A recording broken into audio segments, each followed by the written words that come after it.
So, ladies and gentlemen, IWA 2019 also, and we are at the best place of IWA, the only place where you can even touch antique firearms. So, if you want to clean your hands after plastic rifles, you have to come here.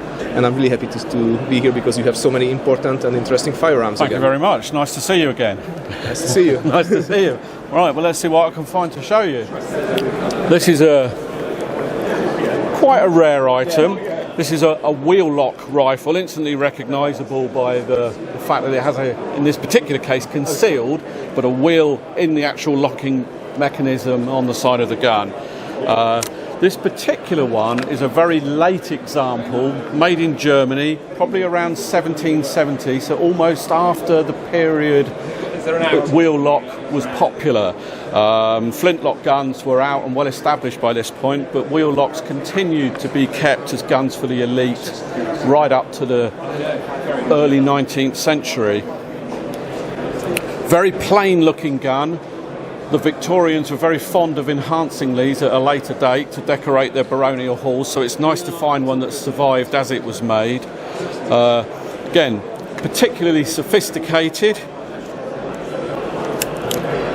By opening the pan, priming the pan, shutting the cover automatically, and then lowering the hammer with iron pyrites in against the actual pan itself. The gun is then primed. Obviously, it would be muzzle loaded prior to that in the conventional fashion. You have a set trigger working on two triggers. The back one actually sets the trigger, and then you have another fine one at the front which will fire the gun. Obviously, you needed a key to cock it, and that was the big letdown in the design, because if you lost the key, you couldn't fire the gun. But as these are the preserve of the rich and the elite, losing a key wasn't a problem. They didn't do it. So, as I say, and then tiny touch of the trigger would fire it off in the conventional fashion. Very, very fast lock time, every bit as fast as the later percussion guns, and really it was a far superior design to the flintlock, but just too expensive for everyday manufacture. Staying with rifles, we go almost to the other end of the spectrum. This was one of the last types of percussion rifle ever produced, and to my bestest knowledge, these guns still hold the distance record at shooting centres like Bisley and Wimbledon. Never be beaten because the ranges don't exist anymore, so they're going to hold the record forever.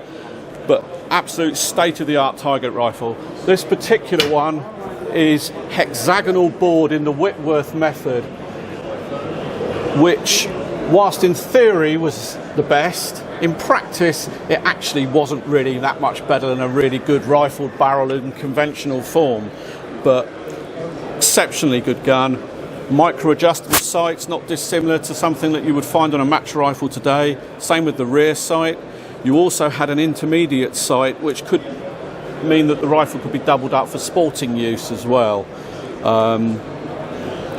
Again, no real embellishment on it whatsoever. This was a functional piece for a job. It was not designed to win beauty prizes, but it was a very, very classic thing, and very sought after on today's market because eminently usable, even though it's 140, 150 years old. So lovely thing, made by one of the top makers, Whitworth.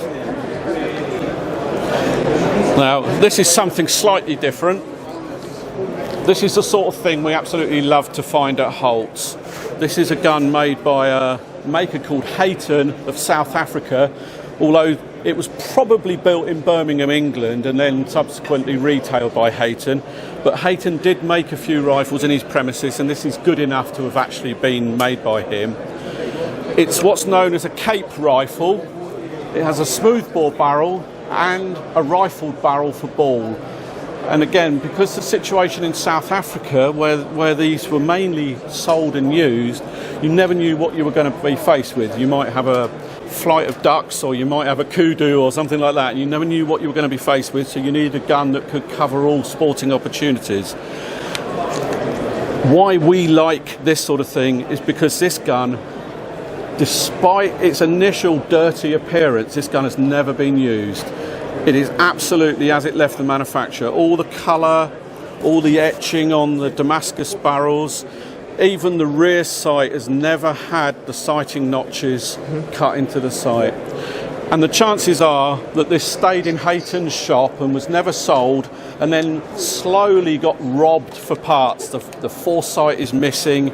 The trigger guard has been replaced at a much later date with a crude design. They probably pulled it off to repair a customer's gun and never replaced it. The odd screw has been taken out. I mean, if it was an automobile, it would be called a barn find, but it is better than that. It's absolutely lovely, and it's just the sort of thing that we like to turn up. It's also got a very interesting rib on it, which doesn't occur very often. The rib is actually marked off in 1-inch increments, and this was used to measure the size of the horns of the animal that you'd shot, and it's known as a trophy rib, but very rarely seen, and a very special order feature. Lovely, lovely thing. Now something really fun. I think last year, or maybe the year before, we talked about the Nock volley gun. Well, this little pistol, this was also made by Nock, and it was a development of his 7-barrel idea.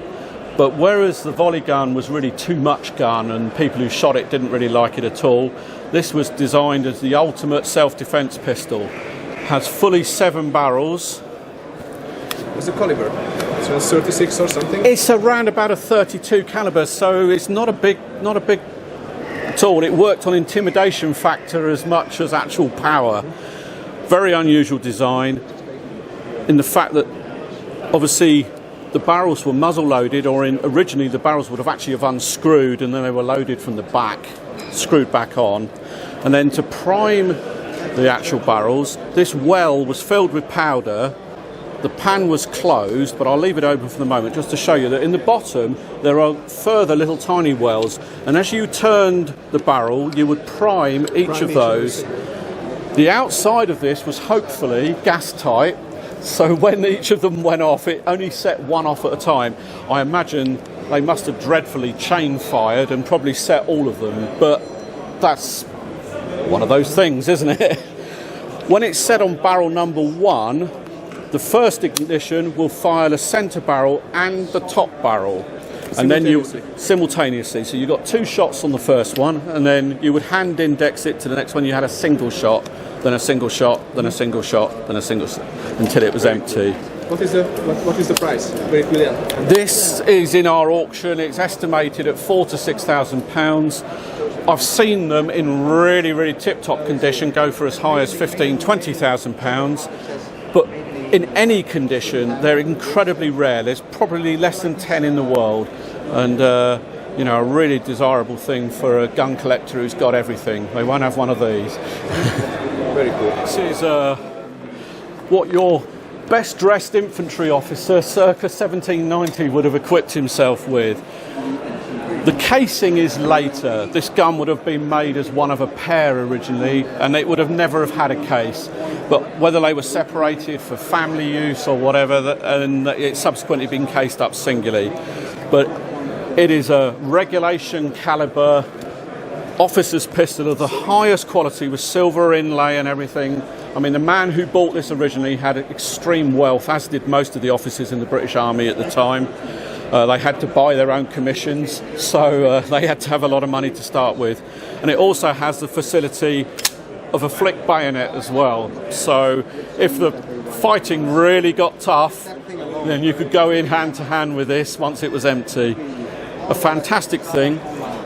Unusual in the fact that it's modelled on sea service pistols of the time, and they're normally found all in brass. But this one, being a steel one, would have been an infantry use one. Fantastic thing, a very rare survivor. So the caliber is the same as the brown bess? Slightly smaller, the 650 bore, so it would be the same as the sergeant's fusel of the day, and made by one of the best makers of the time, a chap called Grice, who was one of the Purdies of his day. Definitely a very, very nice piece indeed. Beautiful. All right. And finally, we go from the sublime to the ridiculous.